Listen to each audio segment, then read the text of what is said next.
I feel sorry to the fans because the fight is boring. The fight is boring. Like that's not the fans are expecting to us. Certain Terence Crawford in his brain is saying to himself, I can beat this dude. You know what I'm saying? If he actually goes through with it, he'll be 38 years of age next Sunday. Right now in the sport, that's supposed to be the man, big bad wolf. You beat him, you the wolf. Now it's like, you know what I mean? Like, all right, who else I'm gonna fight? You beat the shark, you beat the wolf. Manny Pacquiao ridiculed Floyd Mayweather for attempting to call out Terence Crawford, saying he feels bad for the audience because this is not the kind of fight the sport deserves. Pacquiao explained that such a matchup will be dull and nothing more than a staged exhibition. He reminded everyone that Floyd has long been retired and has not competed seriously in years, making the entire idea pointless. The fight is boring. Like that's not the fans are expecting to us. I mean, as a fighter, if I'm a fan, of course I want to see a good fight, like changing fight, not a fashion show.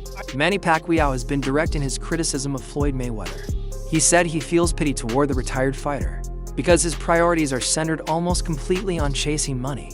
According to Pacquiao, Mayweather's plan to return is not motivated by legacy or competition, but by the chance to profit from exhibition fights. He described the rumored clash with Terence Crawford as something driven purely by greed, rather than sport.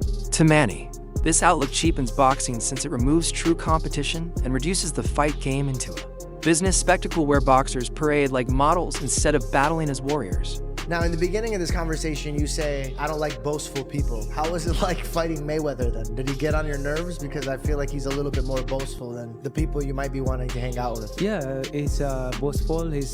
I think his God is the material things, money, everything like that. I'm pity with him because I want to share the word of God in him if he believes God. Yeah, I've heard he's a generous man. I think he's done good things. I think, he kind of reminds me of like a lot of people are like this, by the way, including myself. I'm not just saying him. I'm including myself. The man who goes up to Jesus and says, what should I do to get into heaven? He says, sell all your belongings. And he walked away crying because he couldn't sell his belongings. Exactly. The news that Floyd Mayweather and Mike Tyson are set to meet in 2026 sent a shock across the boxing world. Commentators quickly noted that this event does not represent two greats at their prime, but more of a show designed to make money. The fight is being framed as a warm-up for Mayweather before he potentially takes on Terence Crawford later the same year. Analysts point out that both matches are structured around profits, with huge pay-per-view expectations. Tyson remains an iconic legend while Floyd carries global recognition, ensuring the event will receive massive coverage even without true sporting importance. Broadcast for Jake and Tyson and some people like the likes of Carl Froch viewed that as an endorsement. Like, look, man, I'm just working. It's a big opportunity to be on Netflix. I didn't put the fight together. I'm not paying these guys. So, let's chill out. But all right, I'm not gonna poo-poo this. I just don't know what CSI is. And the way it was presented made me think that there was like a secondary press release to come, that they'll be involved in like some sort of like virtual boxing thing. Like, it just didn't seem real. You know why it didn't seem real? I'll tell you why. There's no date attached to it. There's no venue attached to it. Forget rules. Exhibition, not exhibition, weight. I mean, here's a guy who fought a heavyweight fighting forget all that. These things can get figured out, the fine details. The fact that it was announced, why announce something with no date or location attached to it? What's the point? Unless you're just trying to get people excited and trying to get them, trying to get some investors or something like that. But maybe also testing the waters. If the response is overwhelmingly positive, maybe you go, okay, we move forward. If the response is muted or negative, maybe you go, okay, we're not gonna actually do this. You lob it out there as a way to poll the public, and then make an adjustment. You don't think it happens? I do not think it happens. I just don't think there will be enough interest. I know they have huge name value. There's zero, after the last performance by Mike Tyson against Jake Paul, I don't think there's going to be interest in seeing Mike Tyson do that. Terence Crawford has often expressed admiration for Manny Pacquiao. When asked about him, he said Manny's career stands unmatched in boxing history. The Filipino legend won titles across several divisions, frequently fighting bigger men and winning against the odds. Crawford stated that Pacquiao's achievements were not just historic, but also nearly impossible for anyone to duplicate since he reached greatness in a unique era, by accepting risks no other champion would attempt. Man, a generational, talented fighter. Like, he's accomplished what no other fighter is ever going to accomplish. The possibility of Terence Crawford facing David Benavidez has become a major topic among fight fans. Benavidez is regarded as one of the most dangerous boxers in today's sport. With his size, youth, and non-stop aggression, supporters argue that such a fight would challenge Crawford in ways no opponent has yet. Even though fans are excited, no confirmation exists, leaving the matchup only as speculation. This ongoing debate shows the hunger among boxing fans for meaningful and risky fights that extend beyond exhibitions and celebrity-centered attractions. Shocked the world, not me, but shocked the world. This past Saturday, Mexican Independence Day weekend, when he took on and defeated another first ballot Hall of Famer, but he essentially jumped up 3 weight classes, technically 2, from 154 to 168, but only had 1 fight at 154 last August against Israel Majimov. Terence Crawford defeated Saul Canelo Alvarez, who is a 4-division champion, 2-time undisputed super middleweight, and the reigning, at the time, super middleweight world champion, undisputed world champion. And Terence Crawford beat him handily and convincingly. And because he beat him so easily, now the 63 win, 3 loss, 2 draw, 39 win by way of knockout, biggest threat has been now imposed on Terence Bud Crawford. And that's the Mexican Ecuadorian monster, David Benavidez, who is a 2-division undefeated world champion, is the 2-time WBC super middleweight and reigning WBC light heavyweight, 175-pound champion, who has a record of 30 wins, no loss, no draw, 24 wins by way of knockout. He stands 6'2" with a 75-inch arm. This is a fight that David Benavidez has been calling for Canelo Alvarez when he was at 168, and Canelo Alvarez strategically maneuvered around him. But Canelo Alvarez is 5'7", with a 70-inch arm reach, started his career at 147 pounds, made his real name at 154 pounds. He's not a big guy, okay? And styles make fights. Benavidez is 6'2" with a 75-inch arm reach. His last fight at 168 against Demetrius Andrade, he rehydrated to 193. So he's a big guy. Canelo Alvarez probably rehydrate to 182, maybe 185 max, right? He's not a big guy, right? Terence Crawford defeated Saul Canelo Alvarez, a 4-division champion, 2-time undisputed super middleweight, and at the time reigning undisputed super middleweight title holder. Crawford beat him decisively and with ease, and because of that victory, the greatest threat has now emerged for him. That danger is the Mexican Ecuadorian powerhouse David Benavidez, who is an undefeated 2-division world champion. He is also the 2-time WBC super middleweight king and the reigning WBC light heavyweight champion at 175 pounds, with 63 wins, 3 losses, 2 draws, and 39 knockouts marking his record. Because you gotta remember, Canelo is the guy right now in the sport that's supposed to be the man, you know, big bad wolf.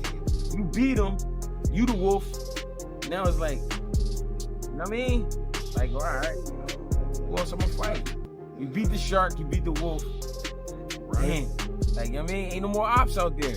It's ops out there, but who gonna make them really want to get up? That's the shit part. gotta make sense. Like you said, you be the shark, I mean, you be the wolf. Yeah. But there's the monster. Yeah, but that's like a real monster. Bro, that's to me it don't make sense. But that's what monster. Yo, is that true? All right, we got the legendary Pape in the building. Legend. Sure, man. But what makes sense? Like, what makes the most sense? I know you said get a line of suits, Brooks Brothers. Yeah, you know what I'm saying?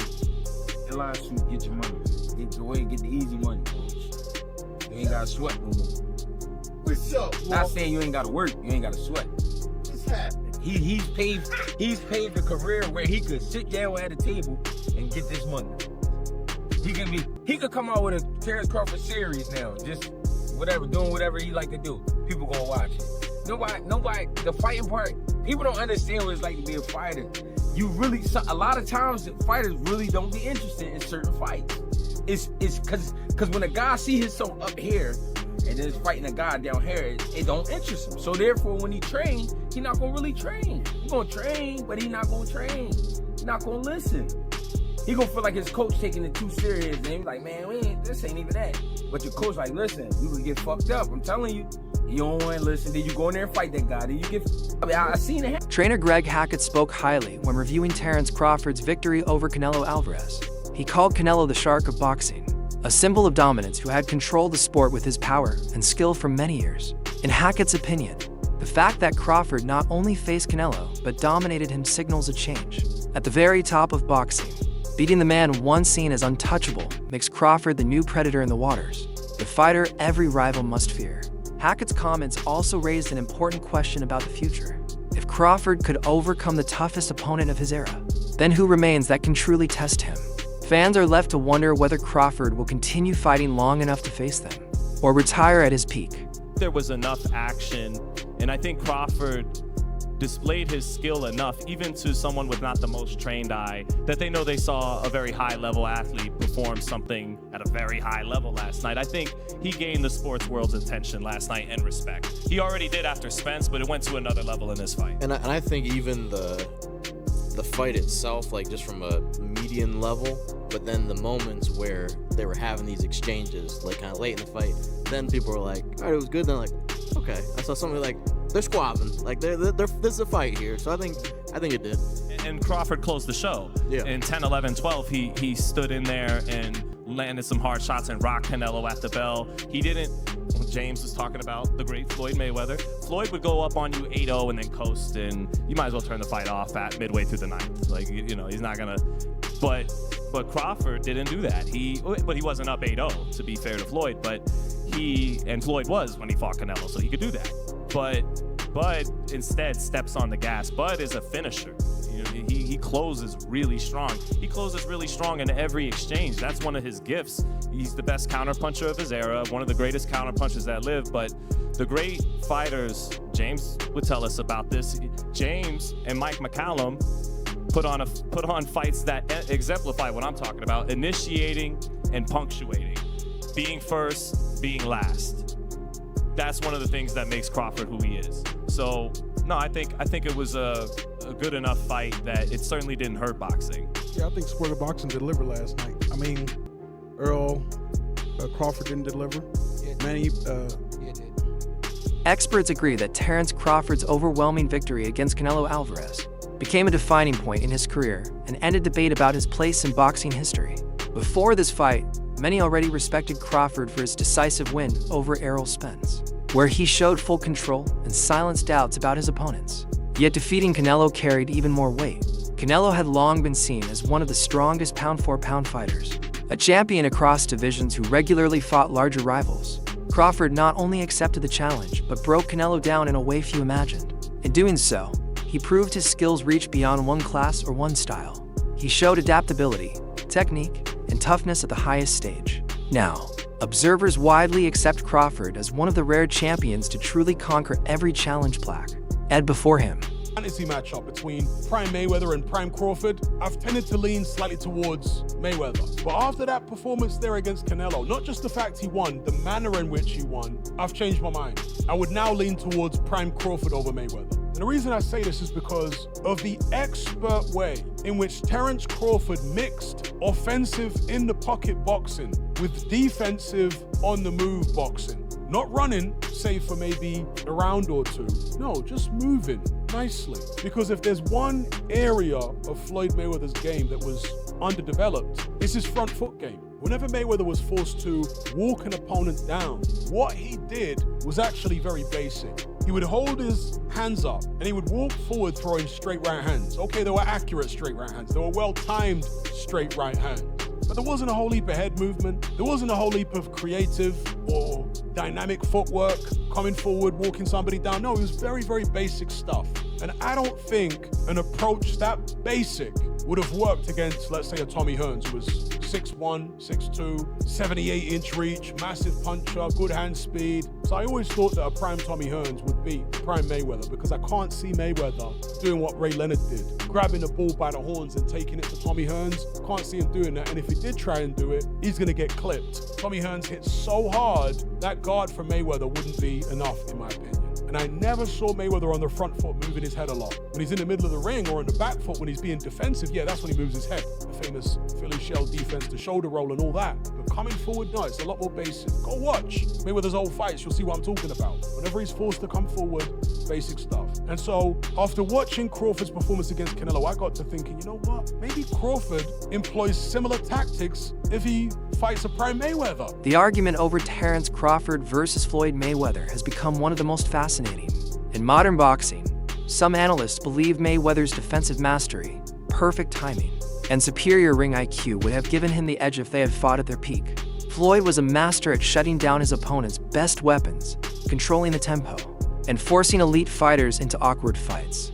His undefeated record is often cited as proof of his ability to adapt to any challenge.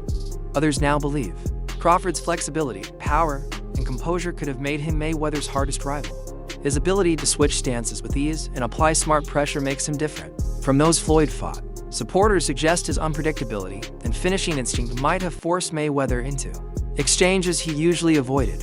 In the end, the comparison shows how both men represent different kinds of greatness. Floyd built his name on control and precision, while Crawford thrives on variety, aggression, and tactical adjustments. Though it may never be settled, the debate highlights the respect both men have earned across eras. The Sheik said, deliver the job to Terence Crawford. The fight is big, showbiz. And Saturday, deliver the job. Y'all missed the most important part. It's when he said, don't retire. No retirement. This is what you guys are missing. Turkey Al-Sheikh was trying to say, return the favor. You must return. Yeah. Bud interrupted him by saying the job ain't done, which prompted Turkey Al-Sheikh to say, yeah, deliver the job. But that's not what he was on. He was on the first part, return the favor. But Turkey, in a second thought, he goes back to Bud and he says, and don't retire. No retirement. That's what Turkey meant when he was trying to say, return the favor. I did this for you. You got this big fight, but don't retire. Return the favor.